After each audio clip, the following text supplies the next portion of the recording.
Descendants of Memantatis, the descendants of Ushaka, Kasenza, Nakona, you who are the true and the indigenous owners of the land, you who are here by birthright, you who are, however, still exploited in the land of your forebears, you who are made to be given a capitalist education and are still requested to pay for it. You who are slaves in the land where you should be enjoying the benefits of being the masters.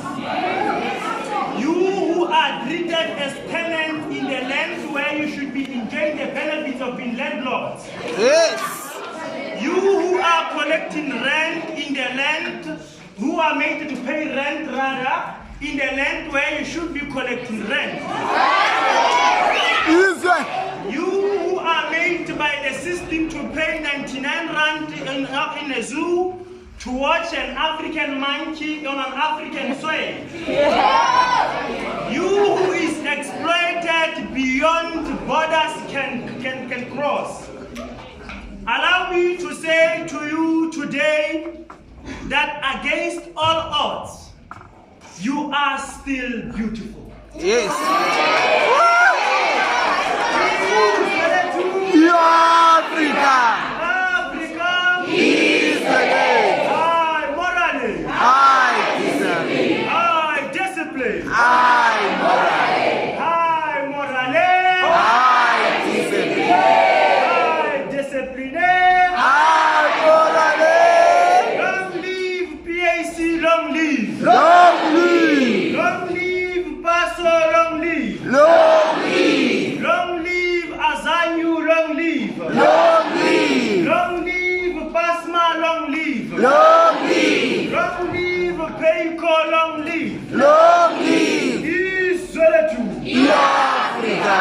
Sons and daughters of the soil, today I have been invited by this beautiful branch called Simamkele Maseti branch. I could not have been more proud, and that is because the forces who can attest would know that the two fallen Cadres were my true friends. In my presentation today, I am going to start firstly by giving a dedication as to where or whom is this lecturer dedicated to. Secondary to that, I'm going to touch a bit based on what Africa's Sthera has touched, which was very critical, the land issue. Thank you very much, Pope. And then lastly, I am requested, therefore, will be giving a theme analysis based on the theme that was presented to me by the branch. I would therefore analyze that theme so that it becomes clear to the members of this house as to where is it that I am going with my lecture. Sons and daughters of the soil, allow me to say 7 years on the 16th of August 2012, at least 34 miners were shot dead and killed by a capitalist system, and 78 more wounded. Out of humanity, let us say at least 47 people lost their lives in Marikana massacre. Today, my lecture will be dedicated to those fallen cadres of the Marikana massacre. The very last time that I was here in the province of Eastern Cape, I was invited in a function of the similar nature and content at the University of Fort Hare. After I had delivered, two most important cadres accompanied me to the bus station. Those cadres were Baba Losawe and Sidwell Maseti. What happened then is as follows. When my bus arrived, we promised each other that we will see each other again. Little did I know then, sons and daughters of the soil, that I was seeing those two cadres for the very last time in my life. Had I known, I would have, could have, and should have extended the time frame with them. It is by these reasons that I further dedicate this lecturer to them. Because I was not here during their funeral arrangements, may I request then that we all stand up and observe a moment of silence. If you can.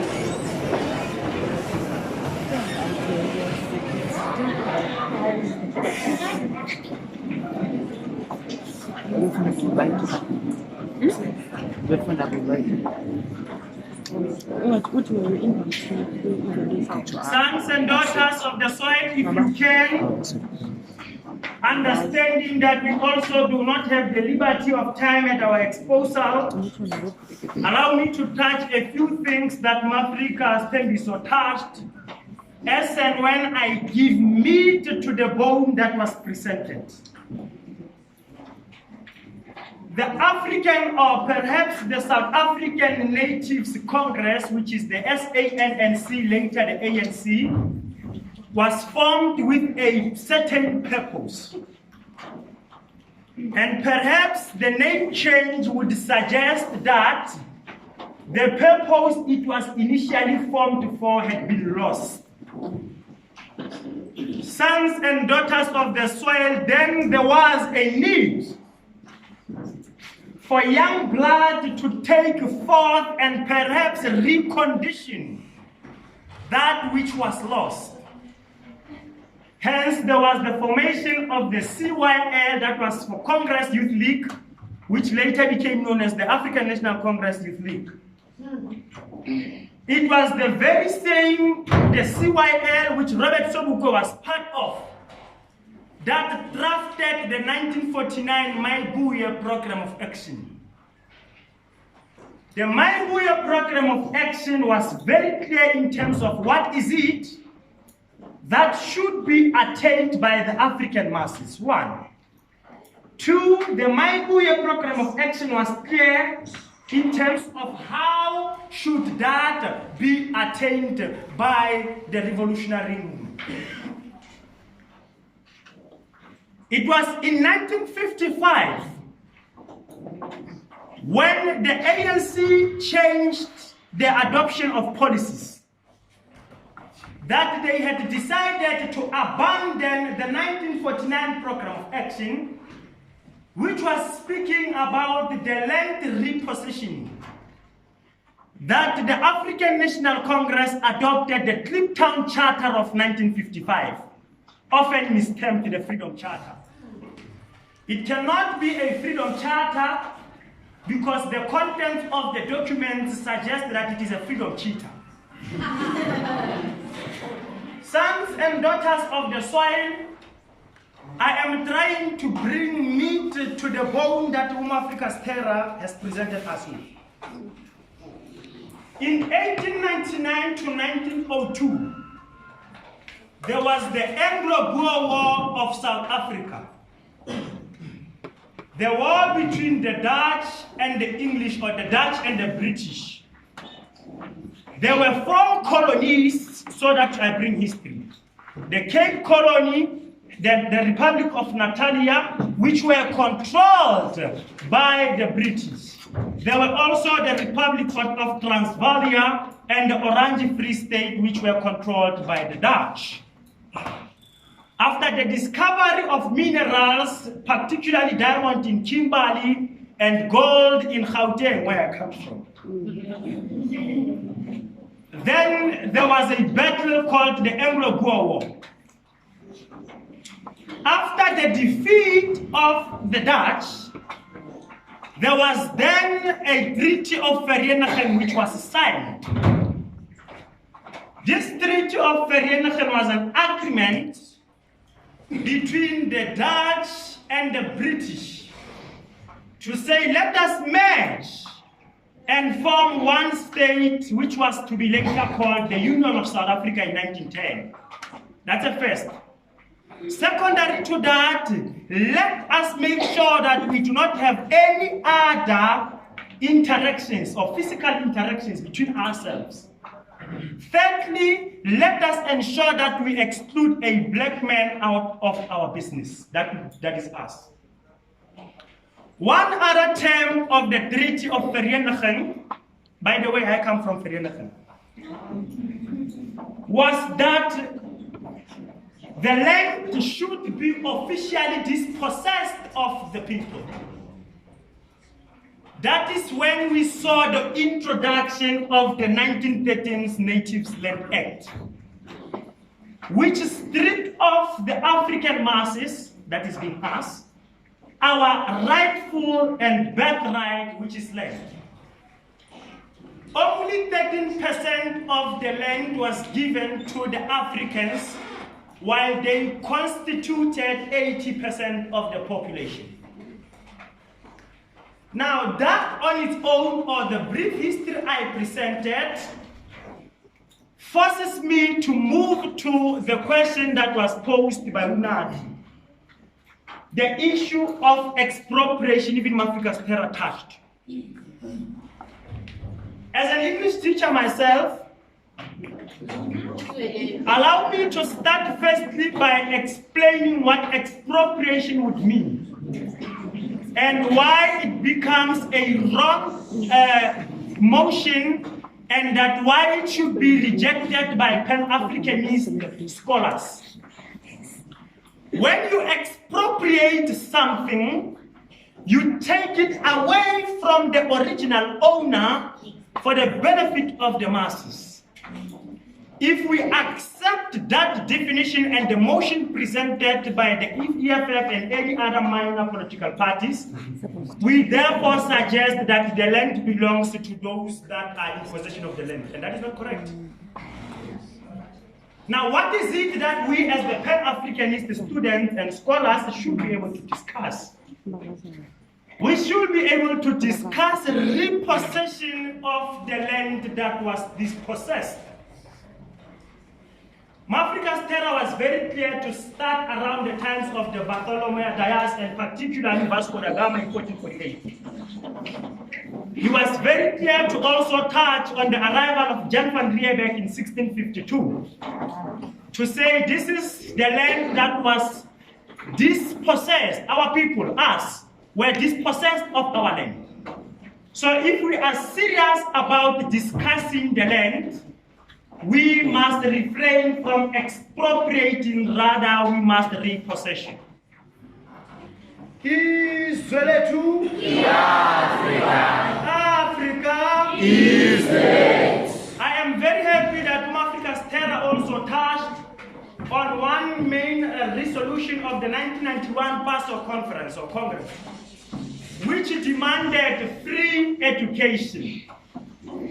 But in my presentation, I also would be able to tell you what kind of an education do we envisage.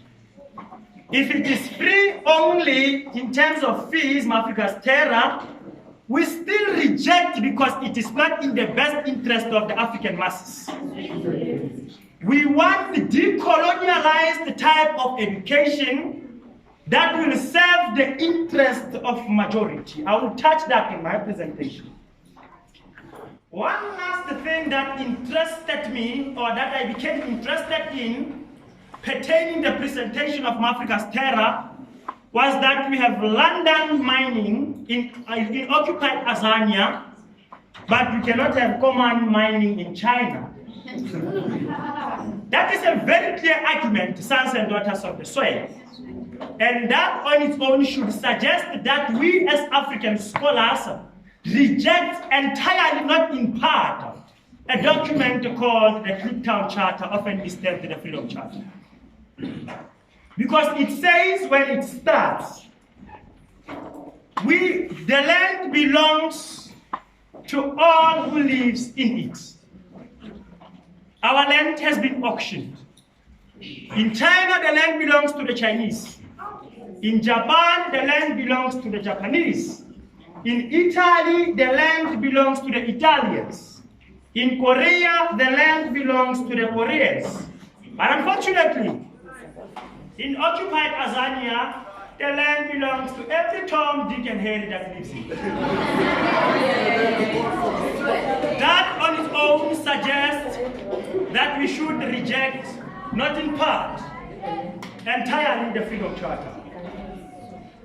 Is that true? Yeah. Today I was requested, as I deal with the business of the day, to touch on the role of students in the workers' struggle, and particularly the role of women as we celebrate Women's Month in the revolution. That on its own suggests that the theme provided to me is self-explanatory. However, I would start firstly by issuing or explaining the type of system that both the students and the workers seek to exist within, and that is the capitalist system.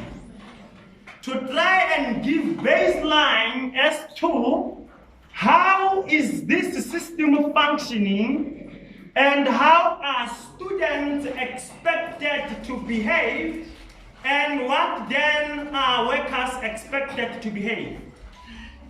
I would then establish the struggles of the students within the capitalist system.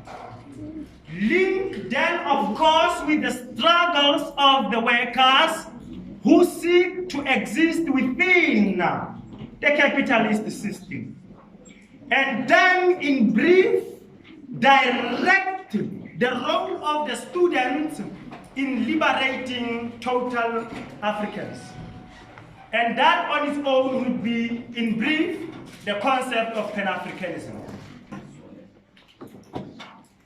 If you allow sons and daughters of the soil, allow me to start firstly by dealing with the Marikana massacre and perhaps why and how it happened. The Benchmark Foundation argued that the benefits of mining are not reaching the workers or surrounding communities, and that the lack of employment opportunities for the youth becomes a central problem. The International Labour Organization, I am quoting it because we seek to exist within this system, also claimed that the London mining was making high profits compared to low wages of the workers. The conditions that the workers were exposed to were not satisfying. There were falling rocks and exposure to high temperatures and dust, to mention a few. And as a result, the working conditions of the miners in Marikana were a bit appalling. Of all the working conditions and the misfortunes we have dealt with here, we need to understand that their take home was 3,500. I want to believe your stipend is better than that. Now, these workers wanted a salary increment of 12.5. Now, let us understand something here. The London Minerals, which is now called the Sibanye Still Waters, is mining a certain mineral called platinum. As occupied Azania, we are #1 producers of platinum in the whole world. We produce 68.36% of the world population, of the world platinum. Now, Lonmin as a company was the 3rd largest platinum producing mine in occupied Azania. Yet these were the peanuts that our forefathers, the likes of Abu Pineni Noki, were subjected to. Now, of these 3,500, which should be given to a miner, There was 900 which should remain with the mine because they stayed in the compound. They had to buy and pay for water and electricity. They had to buy food, which I'm going to deal with, and they had to send money home. With this in mind, allow me to tell you about a system of capitalism. A system of capitalism, those that study economics, will understand that it is none but profit-orientated. Anything and everything that happens within the capitalist education focuses on making profit directly or indirectly. Mwafrika's Sthera is very correct by saying, even if you are to be given something called NSFAS, there is something or someone that is still making profit out of that. Now the key question here is, how then does this system generate the profit? The answer is simple. Through exploitative labor practices and through cheap labor. Sons and daughters of the soil, having outlined capitalism, the background of Marikana, allow me also to touch on then what becomes the student's struggle within that capitalism system. There is one thing that I have decided to term colonial psychological condition. Our education system is colonialized because it does not serve the interests of the African masses in Africa. I want you to remember that the liberation struggle that was presented by the likes of Abu Mandela was seeking equality with apartheid regime, whereas we wanted total liberation of mankind. Now, this capitalist education requires the participants, you in this case, to depend solely on the system. To start with, allow me to say to you, sons and daughters of the soil, our education system does not provide solutions to the problems we face in Africa. I was led to believe that we have educators in this group. Fortunately enough, I am one of them. If it happens either by choice or by chance that you go to teaching practice, I want to challenge you today. If you have a class of 40 learners, ask them all, what is it that they want to be when they grow up?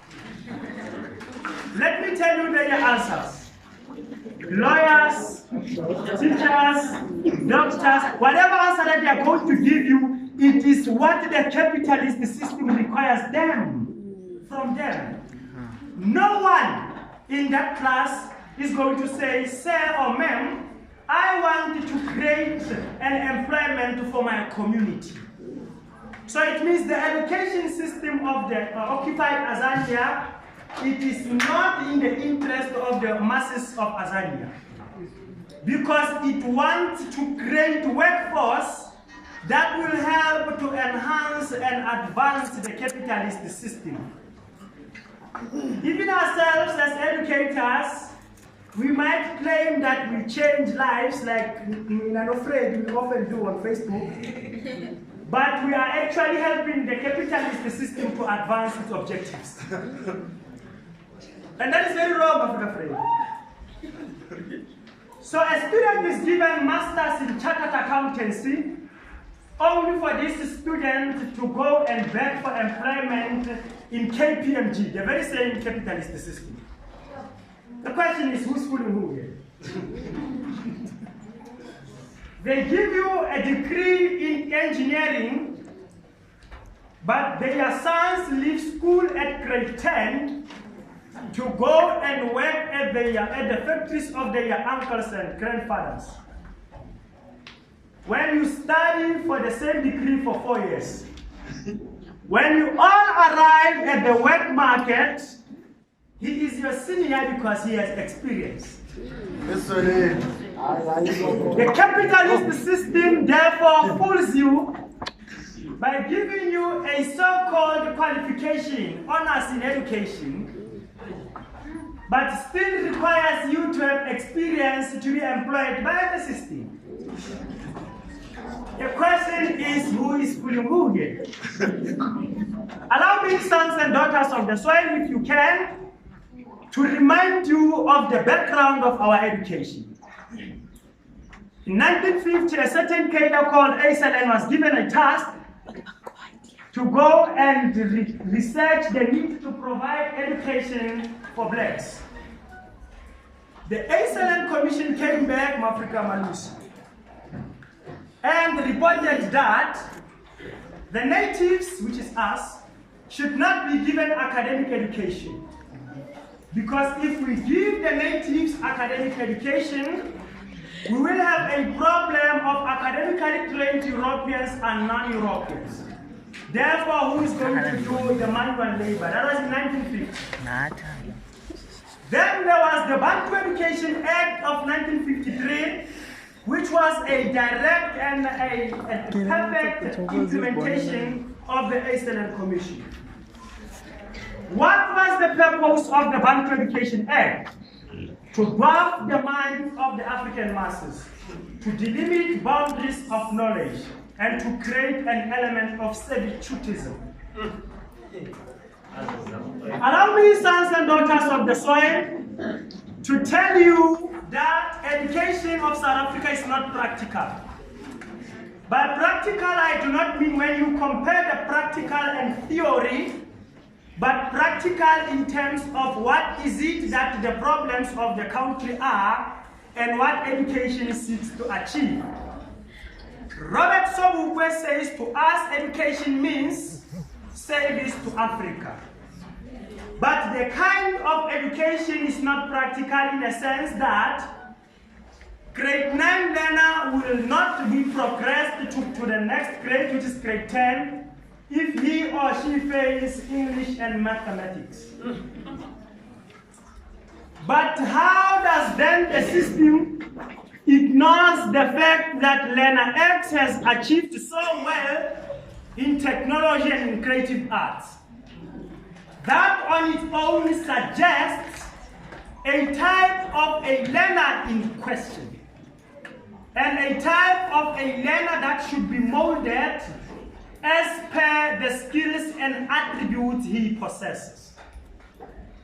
That learner can fail grade 9 up until Jesus comes back, if there is such covering,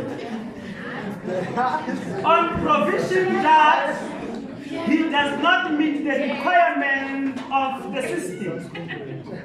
So the system has created the type of education based on what it seeks to achieve as a capitalist system. As and when I was researching about coming here, I came across a certain picture which said a mouthful. There is an example of a man sitting on the table with books to mark. Normally we use this pen. And there is a tree just in front of him. And there are two different animals with two different skills. A fish and a monkey. And the statement says, for a fair chance, you all must climb a tree. The question is, or the understanding is, a monkey will climb the tree within seconds. The fish will struggle until Jesus comes back. The problem is, the fish would live its entire life thinking that it is stupid because it could not climb the tree. That is an example of an education system. We are requested to perform based on the tree, but not based on the individual abilities. Yeah. Because had the fish been taken to water, it would have swum very well. Now the capitalist system says to us, if you cannot express yourself mathematically and linguistically so, you are not fit enough. I want to say to you today, do not believe that it's a myth.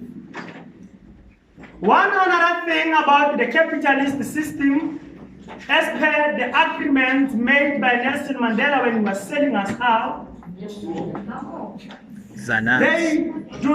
we suffer in mines because we keep on digging these minerals. But we do not have mechanism to process these minerals.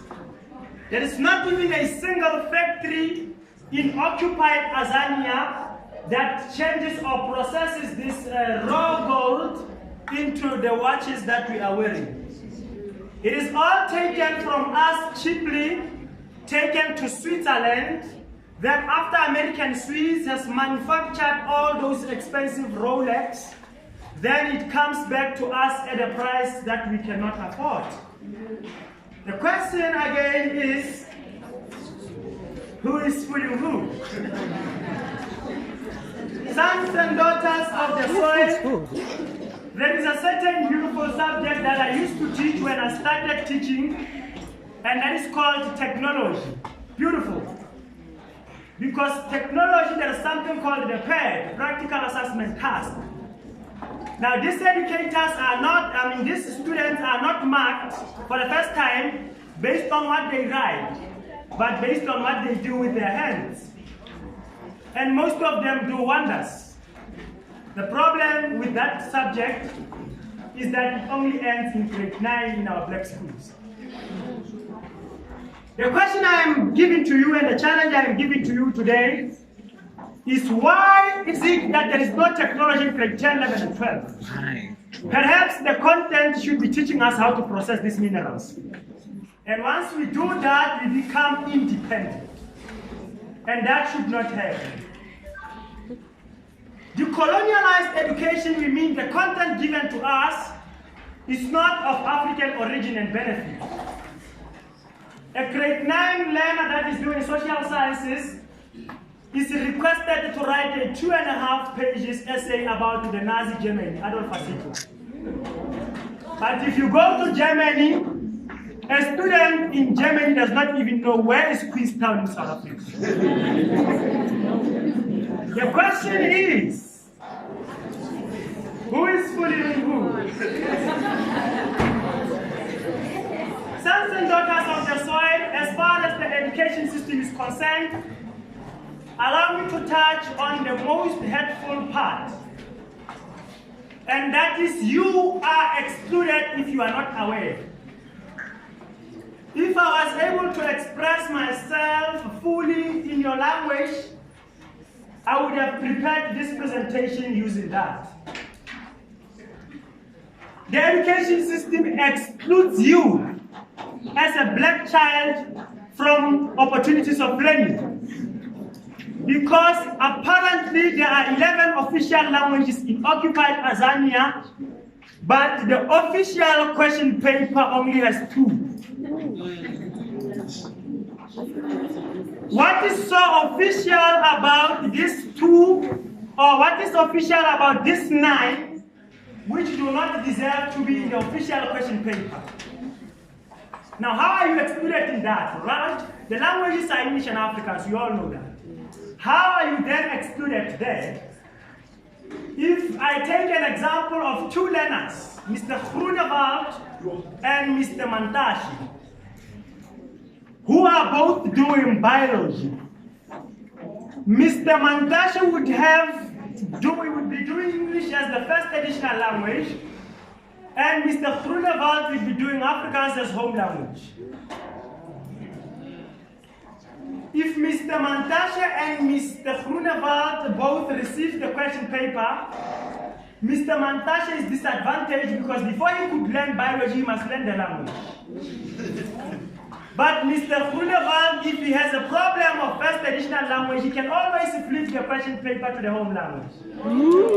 So he has passed before he could start writing. You are excluded. So from now on, what then becomes the motion? Language exclusion should be a thing of the past. If we believe that in Eastern Cape the dominant language is Xhosa, the question paper should be in English and in Xhosa if we agree. Yes. In the province of Free State, it should be in South Sotho and Xhosa, and English, so that it also benefits those. Again, we are saying it benefits Groenewald because it deals with first traditional language and home language. So be it across the board. Let you not be excluded. One last part is the financial exclusion. The so-called beautiful education that should be received is only paid for. It means it is being turned into a commodity. It is no longer a birthright, but a luxury that is going to be received by those that have money. Yes, there is technology in grade 10, 11, and 12 in schools that are paid for. So it means in order for you to get a beneficial education, you must be able to pay. Now you come to universities, they say to you, we request you to pay a certain amount. Apparently there is still NSFAS, by the way. But they have changed the conditions of NSFAS. It says now you are not going to pay it back on provision that you complete on record time. But how do you do that when you have been linguistically excluded? So the system is dealing with you. Sons and daughters of the soil, the last time I checked, NSFAS was a loan. But only the poor could qualify for a loan. Now tell me, who in his right state of mind does provide a loan to someone that is proving to be poor? It means the system wants you to depend on it. And you know how much they take for a loan of 350,000? 500 rand per month. Sons and daughters of the soil, you will live all your life paying for that loan. Allow me to move, however, because I understand that I can speak the whole day trying to address the student struggle. To move to the workers' struggle. I will touch, because in my opening statement, I was able to touch about the Marikana. Allow me to touch a certain mine in Sasolburg, not far from where I stay, called the Coal Brook. On the 21st of January 1960, there was what became the greatest tragedy of mining in South Africa, where the Coal Brook mine fell on 347 miners. 347 miners, black people. A mine called Coal Brook fell on them. There was then 3 days later a rescue mission, and there was a rig shaft that was provided by Anglo Coal to dig, because those miners were mining coal 180 meters beneath the ground.